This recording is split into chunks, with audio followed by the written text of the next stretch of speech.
आज जो हमारी क्लास होगी वो स्पेशली संघ सरकार और राज्य सरकार के ऊपर होगी, जहां हम सरकार के अंगों को जानेंगे। तो सबसे पहले हमें देखना है कि हमारा जो टारगेट हमारा रहेगा भाग 5 और भाग 6 के ऊपर पढ़ेंगे।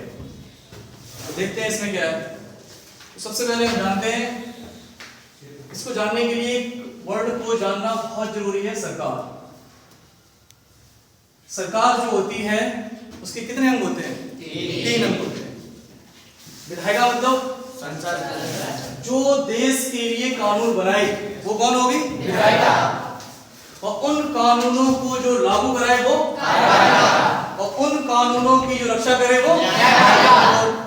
तो कानून बनाने का कार्य विधायिका का, कानून लागू कराने का कार्य कार्यपालिका का, और कानून की देखरेख करने का कार्य न्यायपालिका। देश में सबसे ऊपर कौन है? संविधान। देश में सबसे ऊपर संविधान। देश में सबसे ऊपर संविधान। और संविधान की रक्षा कौन करेगा? संविधान का रक्षक कौन है? ठीक। तो आज यही हम पढ़ेंगे, जो हमारी पीटी स्पेशल क्लास रहेगी, जिसमें जो अगला टॉपिक है हमारा, उसमें बोला गया है संसदीय प्रणाली, संघीय प्रणाली, न्यायपालिका और स्थानीय स्वशासन। इसके ऊपर हमारा मुख्य रूप से टारगेट रहेगा। सबसे पहले हम जान लेते हैं कि संसदीय प्रणाली क्या होती है। इससे पहले थोड़ा हम जान लेते हैं कि किसी भी देश को किस प्रकार बांटा जा सकता है। 3 वर्ड होते हैं, एक होता है परिसंघ, एक संघ और एक एकात्मक। परिसंघ का मतलब होता है ऐसे राष्ट्रों या देशों या राज्यों का समूह जहां पर राज्यों को खत्म नहीं कर सकते।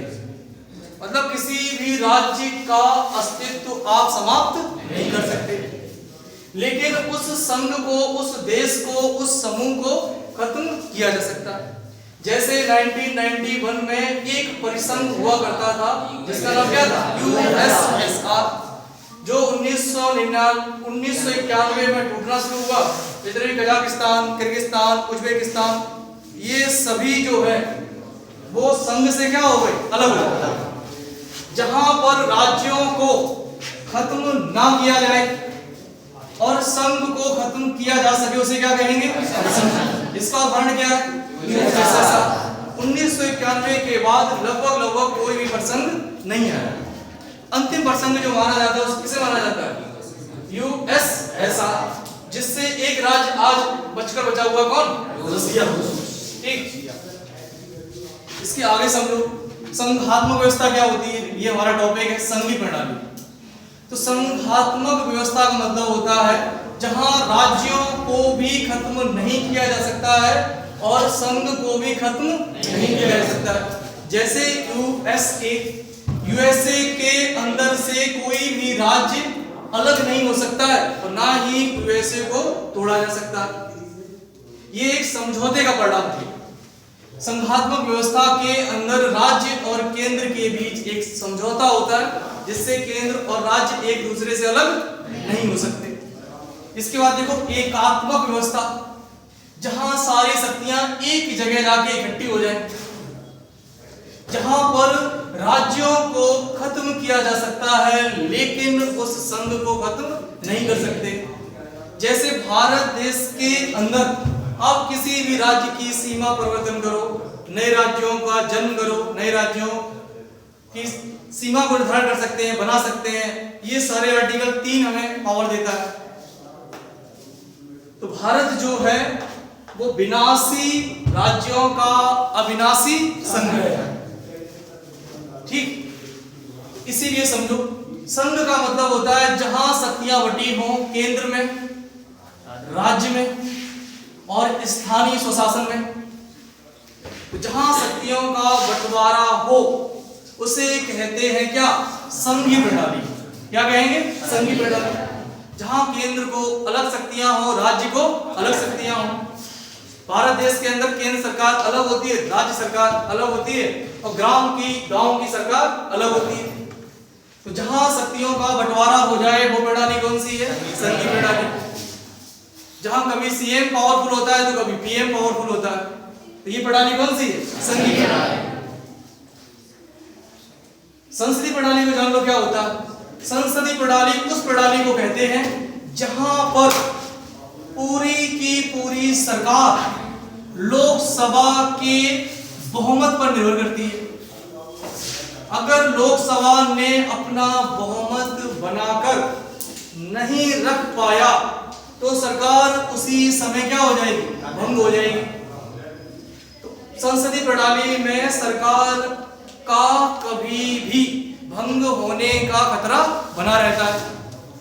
जब तक लोगों की सहमति या सरकार के ऊपर विश्वास रहता है तब तक संसदीय प्रणाली में सरकार बनी रहेगी। भारत देश के अंदर सरकार को कभी भी भारत की जनता गिरा सकती है। तो भारत की सरकार को शक्ति मिलती कहां से? भारत की सरकार को शक्ति कहां से मिलती है? सत्ता का केंद्र कहां है? जनता के। भारत देश में सत्ता का केंद्र कहां है? जनता के अंदर। तो संसदीय प्रणाली का मतलब है कि पूरी की पूरी लोकसभा यदि बहुमत बना के रख पाएगी तो शासन कर सकेगा। अगर बहुमत असफल हो गया तो सरकार तुरंत गिर जाएगी। वहां पर पीएम के साथ पूरे मंत्रिमंडल को इस्तीफा देना पड़ेगा। तो संसदीय प्रणाली में सरकार के कभी भी गिराए जाने का खतरा बढ़ा रहता है। तो भारत में कैसी प्रणाली है? संसदीय प्रणाली। यहाँ दो हेड होते हैं, एक वास्तविक प्रमुख होता है और एक नाममात्र का प्रमुख होता है। तो भारत में वास्तविक रूप से शक्तियां किसके हाथ में? पीएम। जहां शक्तियां अलग अलग तरीके से बांट दी जाएं वहां कौन सी प्रणाली है? संसदीय। दो हेडों के रूप में सारे के सारे काम किसके नाम से किए जाएंगे? राष्ट्रपति। प्रधानमंत्री जो भी कार्य करेंगे वो किसके नाम से करेंगे? लेकिन कोई भी निर्णय लेगा कौन जो देश की शांति अशांति या अंतरराष्ट्रीय मुद्दे से जुड़ा हो? पीएम। उस पर सहमति कौन जारी करेगा? हाँ, दो हेड हो गए, एक वास्तविक मतलब जो निर्णय लेता है और एक नाममात्र का जिसके नाम से सारे कार्य किए जाते हैं। तो यही प्रणाली कौन सी है? संसदीय प्रणाली। संघीय प्रणाली वो प्रणाली है जहां शासन की शक्तियों को केंद्र सूची और राज्य सूची में और समवर्ती सूची में बांट दिया जाता है। तो ये होगी संसदीय प्रणाली, ये होगी संघीय प्रणाली। इसके बाद है न्यायपालिका, आगे पढ़ेंगे हम।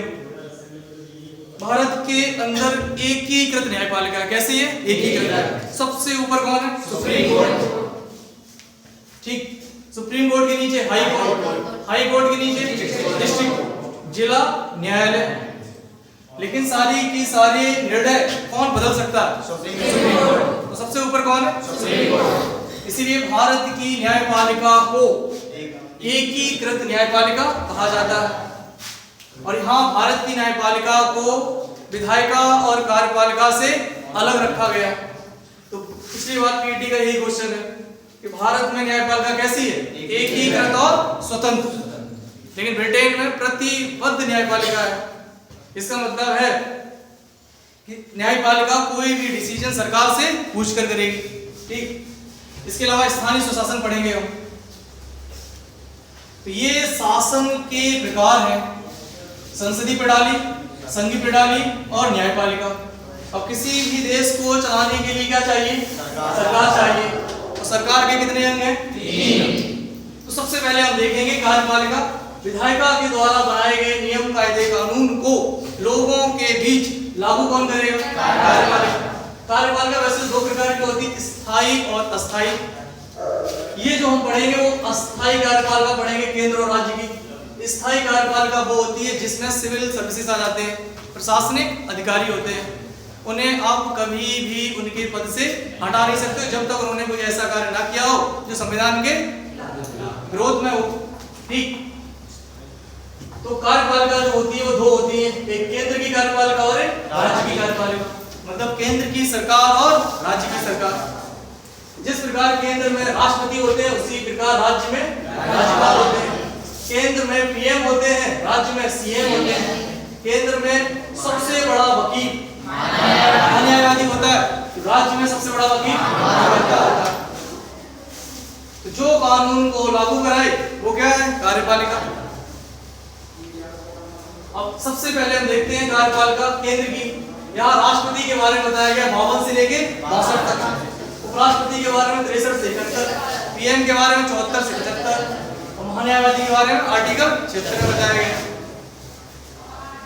आगे देखो, सबसे पहले हम पीएम राष्ट्रपति से संबंधित आर्टिकल पढ़ेंगे 52 से लेके 62। बहुत ध्यान से समझो, एक एक आर्टिकल को जो इंपोर्टेंट होगा वो बताते जाएंगे। सबसे पहले बताया गया कि भारत देश में एक राष्ट्रपति होगा। भारत देश में एक राष्ट्रपति होगा। इसका वर्णन किस आर्टिकल में? आर्टिकल 52 में क्या बताया गया? भारत देश में एक राष्ट्रपति होगा। बिना राष्ट्रपति के देश नहीं रह सकता। यदि राष्ट्रपति का पद रिक्त हो गया तो राष्ट्रपति के कार्यभार कौन संभालेगा? राष्ट्रपति। अगर उपराष्ट्रपति भी नहीं है तो भारत के मुख्य न्यायाधीश भी नहीं है तो सुप्रीम कोर्ट का जो सबसे सीनियर मोस्ट जज होगा वो भारत के राष्ट्रपति का कार्य करेगा। यही आर्टिकल में बताया गया है कि भारत देश में एक राष्ट्रपति होगा और बिना राष्ट्रपति के देश नहीं रहेगा। आर्टिकल 53 समझो, संघ की कार्यपालिका संबंधी शक्तियां किसके अंदर निहित हैं? राष्ट्रपति। मतलब जो भी काम किए जाएंगे उन सभी कामों पर अंतिम हस्ताक्षर किसके होंगे? राष्ट्रपति के। तो इसीलिए भारत में नाम मात्र का प्रमुख कौन होता है? राष्ट्रपति। भारत देश में नाम मात्र का प्रमुख राष्ट्रपति। देश में सभी काम किसके नाम से किए जाएंगे? राष्ट्रपति के नाम से किए जाएंगे। जो भी कार्यपालिका संबंधी शक्तियां हैं ये सारी हैं किसके अंदर? राष्ट्रपति के। ऐसा किस आर्टिकल में वर्णित है? 53 के अंदर।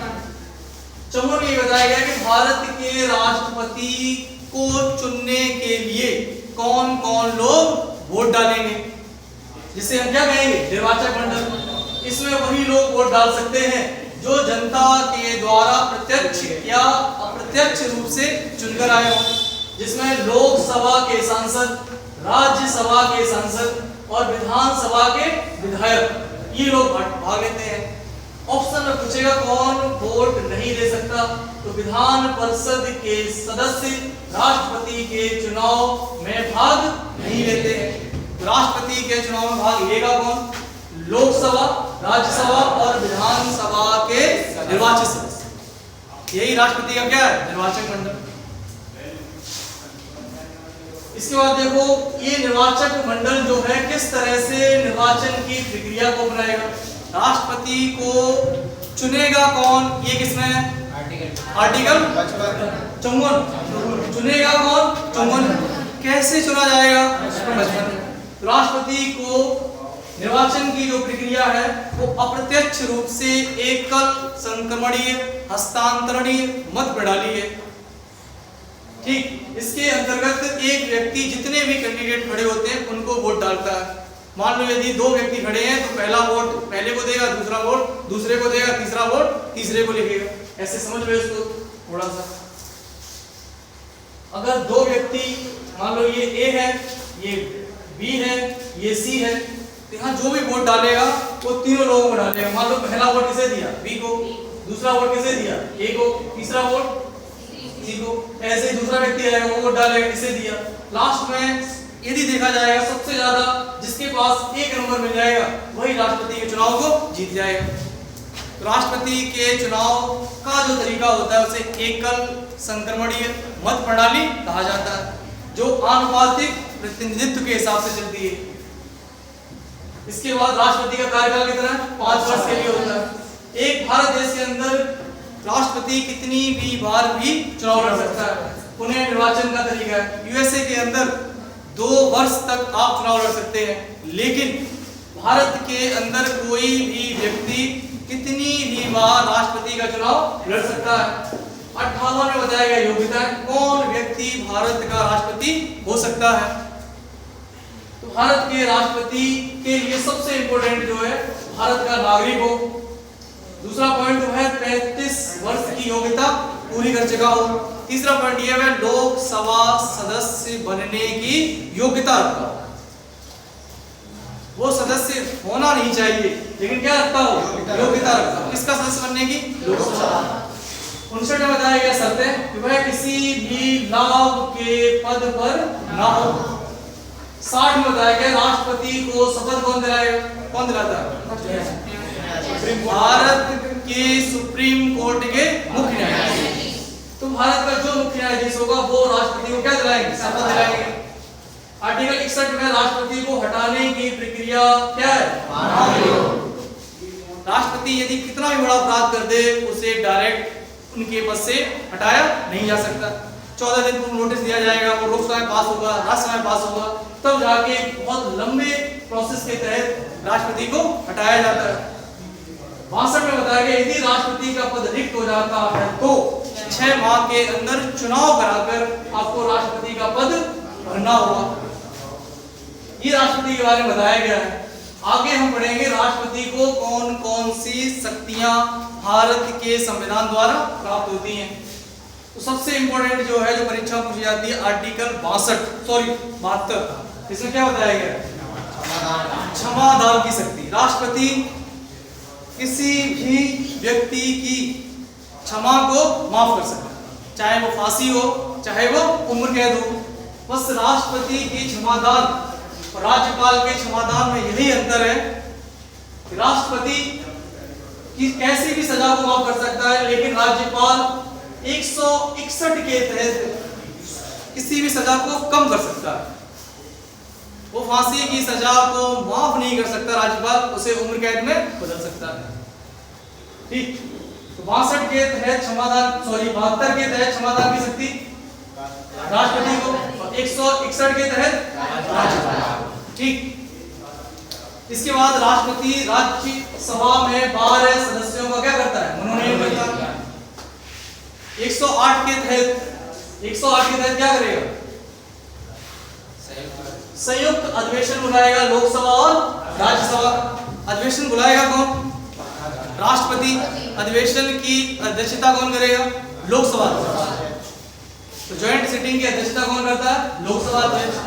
108 के बाद अगला इंपॉर्टेंट है 111, जिसमें राष्ट्रपति की वीटो पावर या निषेधाधिकार का वर्णन किया जाता है।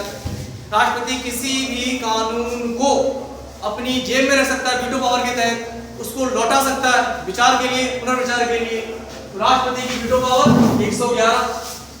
इसके बाद 112 में राष्ट्रपति वित्त मंत्री से वार्षिक वित्तीय विवरण, जिसे हम आम भाषा में बजट कहते हैं, बजट रखवाता है।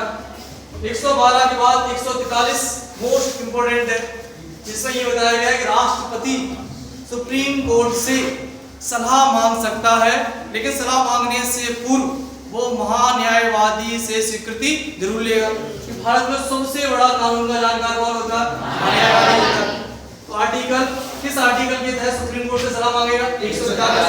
लेकिन किसकी अनुमति लेगा? पहले न्यायवादी की अनुमति लेगा। इसके बाद आपका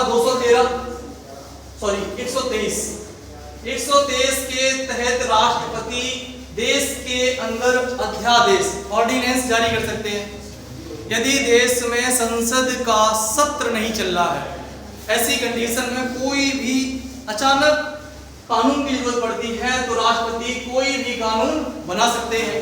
और अध्यादेश की न्यूनतम अवधि 6 माह रहेगी और 6 सप्ताह रहेगी। न्यूनतम अवधि 6 सप्ताह रहेगी और अधिकतम 6 माह रहेगी। ये क्या है? राष्ट्रपति के अध्यादेश जारी करने की वैलिडिटी। तो कुल कितनी हो गई? 6 माह प्लस 6 सप्ताह, लगभग 7.5 माह। तो अध्यादेश की अधिकतम अवधि 6.5 माह, 7.5 महीने, जहां न्यूनतम जो होगा 6 सप्ताह के लिए लगेगा, मतलब 1.5 महीने के लिए, और अधिकतम 6 माह के लिए लगेगा। और राष्ट्रपति जारी करेगा 1, 2, 3 के तहत और राज्यपाल जारी करेगा 2, 1, 3 के तहत अध्यादेश। ये राष्ट्रपति की शक्तियां थी। इसके अलावा अब हम आगे देखेंगे इसे उपराष्ट्रपति को, जिसके बारे में बताया गया 63 से लेके 71 तक। भारत देश में एक उपराष्ट्रपति का पद होगा, इसका वर्णन आर्टिकल 63 में किया गया है। आर्टिकल 64 में बताया गया है उपराष्ट्रपति 63 में किसका वर्णन है? उपराष्ट्रपति। 52 में किसका वर्णन है? राष्ट्रपति का। 63 में बताया गया भारत देश के अंदर एक किसका पद होगा? उपराष्ट्रपति का पद, जिसमें ये बताया गया है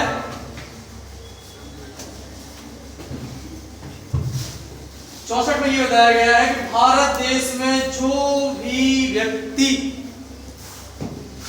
उपराष्ट्रपति बनेगा वो स्वतः ही राज्यसभा का सभापति बन जाए। पदेन का मतलब पद धारण करते ही स्वतः बन जाना। तो उपराष्ट्रपति राज्यसभा क्या होते हैं? पदेन अधिकारी होते हैं। आगे देखो 65 में दिया गया है प्रेसिडेंट का पद रिक्त हो तो उस समय राष्ट्रपति के सभी कार्यों का निर्वहन कौन करेगा? राष्ट्रपति करेगा। ये आर्टिकल आपको कहीं से कंफ्यूज करेगा 65 बार।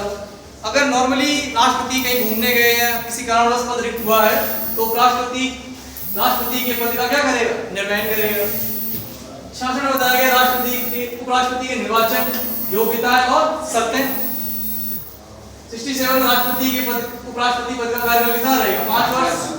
68 में बताया गया प्रेसिडेंट का पद आकस्मिक रूप से रिक्त हो जाए किसी भी इमरजेंसी में तो राष्ट्रपति का काम कौन करेगा? भारत देश का उपराष्ट्रपति। यहाँ सामान्य कंडीशन में बताया गया, यहाँ इमरजेंसी कंडीशन में बताया गया। एक आगे चल के आपको 70 में कंफ्यूज करेगा। 69 में बोला गया राष्ट्रपति उपराष्ट्रपति को शपथ कौन दिलाएगा? राष्ट्रपति दिलाएगा। कौन दिलाएगा? राष्ट्रपति। इमरजेंसी में यदि राष्ट्रपति के कार्य करने के लिए बोला जाए तो कौन करेगा? राष्ट्रपति करेंगे। 71 में ये बोला गया, इंपॉर्टेंट है, देख लेना। यदि राष्ट्रपति और उपराष्ट्रपति के पदों के निर्वाचन से संबंधित कोई भी विवाद उत्पन्न हो जाए तो उसका निपटारा कौन करेगा? पीएम के बारे में जान लो। आर्टिकल 74 में बोला गया है भारत के राष्ट्रपति की मदद करने के लिए एक क्या होगी? मंत्रिपरिषद होगी। यह आर्टिकल 74 में बोला गया। 75 में बोला गया इस प्रधानमंत्री और मंत्रिपरिषद की नियुक्ति कौन करेगा? राष्ट्रपति करेगा। जो भी आपके कानून मंत्री, वित्त मंत्री, ये सभी की नियुक्तियां कौन करता है? राष्ट्रपति करता है। आर्टिकल 76 समझ लो, ये मोस्ट इंपोर्टेंट है, बहुत ज्यादा चर्चा में है। इसमें भारत के महान्यायवादी के पद का वर्णन किया गया। तो भारत में सबसे बड़ा कानून का जानकार कौन है? महान्यायवादी, जिसका वर्णन आर्टिकल 76 में किया गया है। ये देश का सबसे बड़ा वकील होता है और राष्ट्रपति उस व्यक्ति को महान्यायवादी नियुक्त करता है जो सुप्रीम कोर्ट के वकील बनने की योग्यताएं रखता हो। अभी 30 सितंबर 2022 को के वेणुगोपाल का कार्यकाल समाप्त हुआ है। उनकी जगह व्यक्तिगत रूप से 14वें और पद के रूप में 16वें वेकेंट रमणी भारत के क्या बने? महान्यायवादी बने। 74 में प्रेसिडेंट की मदद करने के लिए एक मंत्रिपरिषद, इन मंत्रिपरिषद और पीएम को शपथ कौन दिलाएगा? राष्ट्रपति। 76 में महान्यायवादी। 77 में संघ सरकार के जो भी काम होंगे भारत सरकार के वो किसके नाम से होंगे? राष्ट्रपति के नाम से होंगे। और 78 में बोला गया है राष्ट्रपति प्रधानमंत्री से कुछ भी ब्यौरा मांग सकते हैं कि देश में क्या चल रहा है क्या नहीं चल रहा है। ये किसका वर्णन किया गया? 78। अब थोड़ा 2 मिनट में रिवाइज करते हैं जो सबसे इंपॉर्टेंट आर्टिकल है। तो राष्ट्रपति के पद का वर्णन किसमें है? 52। राष्ट्रपति के निर्वाचन का तरीका किसमें है? निर्वाचक मंडल है 54। निर्वाचन का तरीका है 55। महाभियोग किसमें? 61। ठीक। और क्षमादान की शक्ति 72। अध्यादेश 123। सुप्रीम कोर्ट से सलाह। बजट रखवाते हैं 112। वीटो पावर इस्तेमाल करेंगे और संयुक्त अधिवेशन बुलाएंगे